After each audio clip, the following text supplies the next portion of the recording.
Deputado, me permita começar com a manchete aqui dos jornais, e aí o senhor, obviamente, dá a sua posição, que é importantíssima e fundamental. Folha de São Paulo: batalha para evitar queda de Dilma está perdida. Avaliam ministros. É a capa aqui no site do Folha de São Paulo. Tem alguma coisa correta nessa manchete? Não, Rogério, em hipótese alguma, né? Há uma disputa, obviamente, muito grande, mas essa manchete não condiz com a realidade. Aliás, nós estamos enfrentando, provavelmente, Rogério, eu e tu temos idade semelhante, né? Provavelmente nós estamos decidindo nos próximos 4 dias o futuro da democracia brasileira para os próximos 15 ou 20 anos.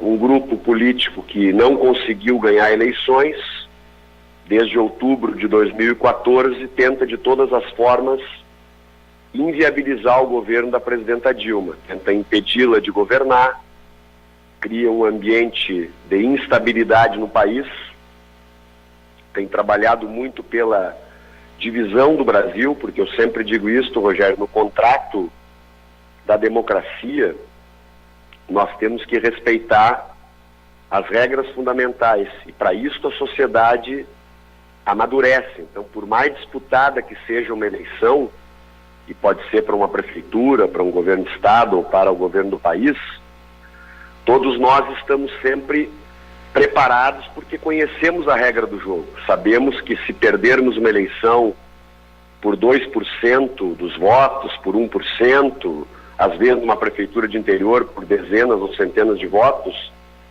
nós todos sabemos respeitar porque há uma regra e, portanto, reconhecemos o governo eleito.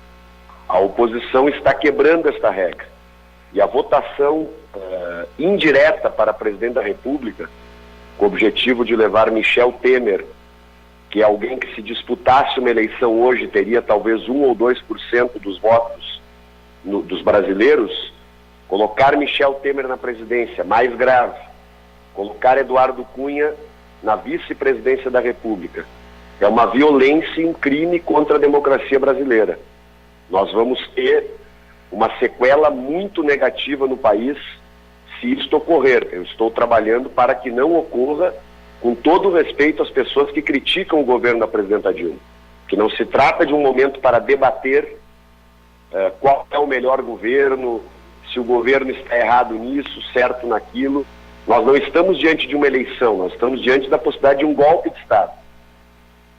E um golpe de Estado deixa sequelas profundas. Nós temos milhões de pessoas que estão mobilizadas contra o golpe e milhões de pessoas que dizem, eu digo respeitosamente, defender o impeachment. Só que não existe impeachment sem crime de responsabilidade. E a presidenta não cometeu crime de responsabilidade. O que ocorrerá? A pesquisa da Datafolha de domingo mostrou que o número de pessoas já no domingo, com material colhido quarta e quinta-feira da semana anterior, já mostrava que a sociedade brasileira está profundamente dividida, com 60% apoiando o impeachment e 40% não apoiando. A minha avaliação, Rogério, é que hoje este número deve estar em torno de 45, 55. 45% dos brasileiros são contra o impeachment, entendem que é um golpe de Estado que está em curso, e 55 favoráveis. Ora, o que ocorrerá se este golpe for consumado? Nós vamos ter uma sociedade conflagrada. Nós vamos ter uma sociedade onde todo este ódio, intolerância, que já está demais para o meu gosto, que precisa ser desarmado, porque nós não podemos, a democracia exige negociação, diálogo, o que importa é a vida das pessoas, o emprego das pessoas, a educação, a saúde pública. Então, esta questão estrutural fundamental da democracia está cada vez mais comprometida. Talvez, Rogério, eu possa dar um exemplo, certamente tu já divulgaste isso, mas, na minha opinião, um dos piores símbolos que hoje nós podemos encontrar desta tentativa da oposição de caçar um governo para colocar no seu lugar alguém que não tem votos para governar, e com isso aplicar um golpe de Estado, é o muro que foi construído aqui em Brasília de lata para dividir os dois lados da esplanada, onde ficariam, ou ficarão, né, os dois grupos, como se fosse uma grande torcida, um grande Fla-Flu, um grande Grenal, né? Só que no esporte nós estamos acostumados a isso. E na democracia isso não serve, não que as mobilizações são corretas, críticas ao governo, reivindicações. Agora, quando se parte, e se parte liderado, que é pior, né, por um dos políticos mais corruptos da história do Brasil, que é Eduardo Cunha, para a tentativa de caçar um mandato legítimo como o da presidenta Dilma, nós estamos na antessala de uma crise política das mais altas proporções. Eu espero, estou trabalhando muito para evitar que este golpe se consolide, porque eu tenho comigo que o prejuízo que o Brasil terá com este golpe será igual ou maior do que o prejuízo que ele teve com o golpe de 64. Não é mais um golpe com armas, não é mais um golpe com a violência das armas, com a violência do uso das Forças Armadas, mas é um golpe de padrão moderno, onde se desrespeita o resultado eleitoral e o grupo político que perdeu as últimas 4 eleições, provavelmente com a intuição que não tem como ganhar eleições, resolve na marra impor a sua regra, caçar um mandato e constituir um governo que, se for consolidado, a minha avaliação é que não será, se for consolidado, seria um desastre para o Brasil. Porque Eduardo Cunha está neste acordo com a oposição, há compromisso de proteger Eduardo Cunha. Vejam que nessa gravação de ontem, que vazou do conspirador vice-presidente da República, que o Brasil seria presidido por um conspirador, um homem desleal e que não está honrando os votos que recebeu. Que eu mesmo votei nele para ser vice-presidente, para ajudar a presidenta Dilma a resolver os problemas do país. Eu não votei em Michel Temer para vice-presidente para que ele ficasse conspirando no governo, trabalhando contra os interesses do país, para desestabilizar o país, com o objetivo de se apresentar como solução dentro do ambiente de um golpe. Então imagine o que seria do Brasil. O Brasil seria dirigido por Michel Temer, que numa eleição não faria 1 ou 2% dos votos, que está se mostrando um conspirador e desleal, que são coisas que a sociedade está nos ouvindo, sabe avaliar esse tipo de situação. Em segundo lugar, tendo como vice-presidente Eduardo Cunha, um dos políticos mais corruptos da história do Brasil, e não é para menos que Temer, naqueles 15 minutos de gravação que ele mesmo vazou, para se apresentar como o novo presidente da República, achando que vai ganhar a votação no próximo domingo. Ele vaza aquela gravação, e ela é uma gravação, Rogério, que não tem uma única linha sobre corrupção. Não tem um único segundo sobre a Operação Lava Jato. Aliás, eu jamais ouvi uma frase de Michel Temer pedindo o afastamento de Eduardo Cunha da presidência da Câmara. Então vocês vejam que homem poderá estar na presidência do Brasil se porventura esse golpe fosse bem sucedido. O acordo que está montado é o acordo para proteger os investigados, especialmente Eduardo Cunha, e obviamente alterar o programa que está beneficiando milhões de brasileiros ao longo desses últimos anos, com defeitos, evidentemente. Os governos têm limites, têm defeitos, mas nesses últimos anos, como no período de Getúlio Vargas, de Jango, houve uma intensa distribuição de renda no país. Milhões de pessoas que não tinham casa para morar, hoje têm casa através do Minha Casa Minha Vida. Milhões de jovens, ontem mesmo eu estive num ato aqui da educação, Rogério, eu vim da Estácio. Quando iniciou o governo Lula, nós tínhamos 2 milhões de jovens estudando na universidade. Hoje nós estamos com 8 milhões de jovens na universidade. Com a expansão das universidades federais, dos institutos federais, o ProUni e tantos outros programas. Então há um processo de melhoria das condições de vida, especialmente dos mais pobres. E é isto que se tenta golpear com esta votação indireta que nós estaríamos voltando. Depois do golpe militar, depois de tantos anos de eleições diretas, no domingo, o circo que está montado aqui é para uma eleição indireta para presidente da República. É isso que está ocorrendo no país hoje, infelizmente por conta da irresponsabilidade da oposição de não respeitar o resultado eleitoral de outubro de 2014. Fontana, só para a gente fechar, a tendência hoje, no caso, lhe ouvindo, o senhor já fez uma explicação muito interessante, mas a tendência do domingo é no caso, vencer, digamos, derrotar os favoráveis ao impeachment hoje? Sim, na minha opinião, sim. Nós tivemos um único dado concreto na conjuntura, fora a guerra de informações, que para embalar o golpe, Rogério, é preciso fazer também guerra de informações. Tá? É como numa guerra mesmo. Tá? Uma guerra, o setor de informações falsas que tem que circular, ele é muito importante para alterar os humores. Né? Porque o único dado objetivo que tem é que a comissão especial votou, onde eu tive a honra de votar contra o golpe, inclusive de encaminhar a votação contra o golpe, porque eu, qualquer que seja o resultado, não carregarei no meu currículo a ideia de ter retirado do povo brasileiro o sagrado direito de escolher diretamente, através do seu voto, quem quer na presidência da República. Né? Mas eu dizia, nesta votação, a oposição, os defensores do golpe, fizeram 38 votos, sobre 65.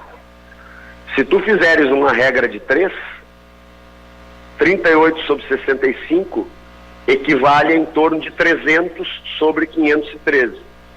Então isso indica que a oposição está com dificuldades, felizmente, né, de chegar aos 342 votos. Porque a questão, Rogério, que não se pode confundir é que o Brasil precisa, sim, de mudanças de rumo na sua política econômica. Agora, estas mudanças não vão nascer pela mão de um governo totalmente ilegítimo. E, aliás, boa parte dos problemas que nós podemos resolver dentro do Brasil, eles passam exatamente pela decisão da oposição de reconhecer que a presidenta Dilma ganhou as eleições e não seguir trabalhando na votação de pautas bombas, não seguir trabalhando na linha do quanto pior melhor, para se beneficiar depois ali na frente, que sempre foi o objetivo da oposição. Um dia teremos uma votação, então nós temos que instabilizar bastante o país, atacar bastante o governo Dilma, dificultar a presidenta e não deixá-la governar, para que depois nós apareçamos como solução. E este foi todo o processo conspiratório conduzido por Michel Temer, por Eduardo Cunha e tantos outros, né? Bolsonaro, eu também digo sempre para ilustrar, imagine o Brasil ter alguém como Bolsonaro no ministério do nosso país.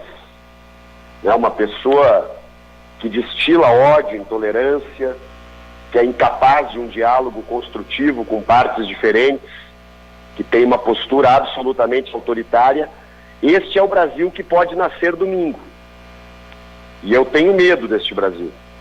Por isso que eu estou fazendo alertas para a nossa população, como para a enorme quantidade de ouvintes que tem a Rádio Espaço, lugar onde com frequência eu posso esclarecer posições, expressar minhas opiniões, e agradeço a oportunidade desta entrevista.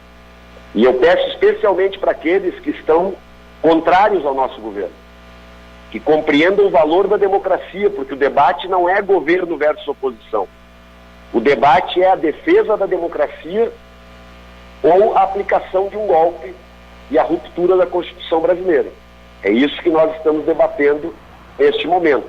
Quanto a buscar soluções, que é o que eu defendo a partir de segunda-feira, se vencermos e derrotarmos o golpe, vamos ampliar diálogos, vamos buscar compor maiorias que nos permitam votar determinadas matérias, né?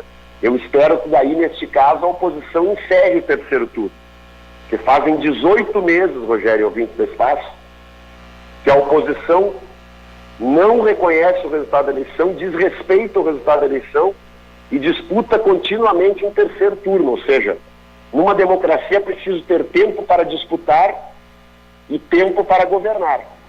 E quem ganha a eleição tem que ter o direito de governar com uma oposição que, obviamente, faça suas críticas, levante questionamentos ao governo, mas que não inviabilize o país no ato de exercer uma oposição intransigente e uma oposição que trabalhe para desestabilizar o ambiente político do país. Veja, Rogério, também que a pesquisa do Datafolha de domingo passado, ela indica que esses que querem ir ao governo, Bolsonaro, Temer, Eduardo Cunha, Aécio Neves, nenhum deles tem condição de ganhar a eleição hoje. A única eleição que eles podem eventualmente ganhar, espero que não ganhem, é uma eleição onde eles substituem 100 milhões de brasileiros por 342 deputados. E bote-se aqui a interrogação do padrão de alguns desses deputados, que eu deixo contigo esta análise, Rogério. Tá bom. Deputado Daqueles que respondem, né, questões graves que são réus no Supremo Tribunal Federal, que respondem por diversos crimes, né? Então, isso é muito grave o que está acontecendo no país, e eu agradeço a oportunidade de, através da Rádio Espaço, poder expressar para mais alguns milhares de gaúchos este alerta e esta avaliação. Fontana, te agradeço a gentileza e qualquer novidade nesse tempo até domingo, se tiver, por favor, faça contato com a gente, que é muito importante ouvir. Tem muita pergunta que é feita para o senhor aqui. Eu tenho um minuto só, porque já tem compromisso em seguida, Fontana, só. Até para deixar claro, aqui o senhor abriu a entrevista dizendo que o Eduardo Cunha, aqui o ouvinte colocando, é o maior corrupto hoje. Ele é mais corrupto que os petistas que estão presos, citando aqui o ex-tesoureiro José Dirceu, por exemplo, também que é colocado, Fontana? Rogério, eu já disse inúmeras vezes ao conceder entrevistas para ti, para tantos outros veículos de comunicação, que eu trabalho como deputado federal e sou absolutamente favorável a um combate implacável, republicano e não seletivo contra a corrupção. Não se deve usar a corrupção para atacar um único partido político, que talvez seja a matriz do raciocínio do nosso ouvinte, que merece, evidentemente, todo o meu respeito. Por exemplo, na Operação Lava Jato, os 3 partidos que têm o maior volume de pessoas investigadas com foro privilegiado, ou seja, deputados e senadores, o partido que tem mais gente sendo investigada é o PP, Partido Progressista. O segundo partido é o PMDB. O terceiro é o PT, infelizmente para mim. Eu quero que todos aqueles que no PP tenham cometido ilegalidades e atos de corrupção sejam julgados na forma da lei e sejam punidos no momento em que se constituem provas contra eles, como já foram alguns punidos, inclusive. Agora, por exemplo, eu não posso concordar com um país que tem essa visão de parte de alguns setores seletiva em relação à corrupção, que até hoje, por exemplo, o Brasil não julgou o mensalão do PSDB, que ocorreu 4 anos antes do mensalão, de triste memória, que alguns companheiros, que não são companheiros, na minha opinião, alguns filiados ao PT, resolveram implementar atos ilegais. Agora, nós precisamos ter isso em mente. Por exemplo, Michel Temer está citado em diversas das delações da Operação Lava Jato. A presidenta Dilma não está citada em uma única linha dos delatores da Lava Jato. Contra a presidenta Dilma, não há uma única prova de que ela tenha desviado R$10 de dinheiro público. Ela nunca roubou, nunca desviou 1 centavo de dinheiro público. E melhor do que isso, ela sempre apoiou todas as investigações sobre corrupção. Jamais moveu, inclusive ela está vivendo essa instabilidade política porque não aceitou fazer acordos para obstruir investigações. Ok. Que o objetivo de muitos que a procuravam em muitos momentos, especialmente Eduardo Cunha, que eu insisto, alguém que tem 13 contas na Suíça, alguém que tem milhões de dólares não porque o delator falou, mas porque o Ministério Público investigou profundamente ao longo de meses, porque o Supremo Tribunal Federal investigou profundamente ao longo de diversos meses, liderado pelo ministro Teori Zavascki, e fez de Eduardo Cunha um réu por 10-0 com crimes gravíssimos. Seguramente ele tenderá a ser julgado no futuro, na Justiça, no Supremo, e vai ser condenado, não tenho dúvida disso. Mas este homem será o vice-presidente da República. É importante que aqueles que estão apoiando o impeachment, que eu chamo de golpe, compreendam. Eles vão retirar da presidência da República uma mulher honesta e honrada, que eles podem discordar dela, evidentemente, é natural isto, e vão colocar da presidência da República o líder principal de um partido envolvido com casos graves de corrupção, que é o PMDB, e vão colocar de vice-presidente da República o deputado Eduardo Cunha, que é, como eu falei, vou repetir, um dos políticos mais corruptos que a história do Brasil já nos ofereceu.